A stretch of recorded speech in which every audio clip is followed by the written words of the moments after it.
Right then, let me come and show you this. So, this is the Wilo-Star-Z Nova-T hot water secondary circulation pump. Now, I love this pump. I've been wanting to fit this for a long time. I found out about it about a year ago. And what I love about this is it's everything you need compact into one little pump. So it's got like isolation valve, check valve already built in, and also has a programmer built in here. So I've just put these little unions on. But what I used to do is I used to have like a timed fuse spur above, so it just wasn't on like 24 hours a day. Those of you who don't know about how these work, let me just quickly show you. So in some bigger properties, if your cylinder is here and the furthest hot tap's all the way there, when they turn the hot tap up, the pipe has to go ages and take ages and ages until it gets to that tap. And you can wait for sometimes up to a minute for your hot water to come through. Now, what this pump does is, as you can see, I've got a pipe coming into the cylinder, but out the top of the cylinder is my 28mm pipe. Yeah, so this is like my hot water flow. And that sort of like runs around, goes through. I've run 28mm pipe all the way up to the furthest point in the house, and then it creates a loop, like a circuit, and that comes all the way back up here and runs round and back up through the pump and creates a continuous circuit. So, for example,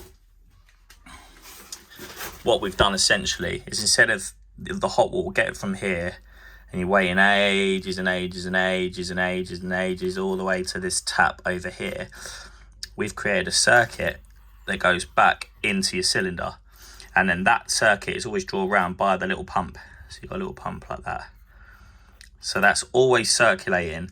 So essentially, when the person wants this hot water here, all they're waiting from is for the hot water to get from here up to this tap. So it's a lot quicker. So that's great.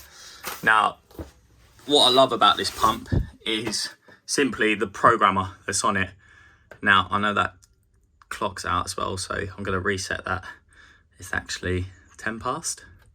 So just to show you how easy this is to work, I don't even have to read the instructions. It's all quite self-explanatory. So you can see what I'm doing here. Just click around. It's actually 10 past. That's better. OCD. Then you can set your timers up. Hold it down. Activate that. So you can see, look, you can have it on like 24 hours a day, or you can set a timer. So this will be what the factory set it as. So it comes on at 4 AM in the morning and goes off at 10 o'clock. And then the pump will go off, so you're not using all that electricity. Hang on. Until 11 o'clock, so it goes off for an hour. Because some people might want to wash up or something like that in the middle of the day. It goes off at 1:30. Goes off for a little bit, comes back on at 3 o'clock, say when the kids come home from school, and goes off at 10:30 at night. I think I just moved that by accident, but 11:30, that's what the factory was set at. So that means that any other time when that's not on, they're gonna have to wait a long time for the hot water to come through. What's this little guy do? Let's have a little look. So it's preset 60. Oh, thermal disinfection. So that's great. So I'm imagining I'll turn that on.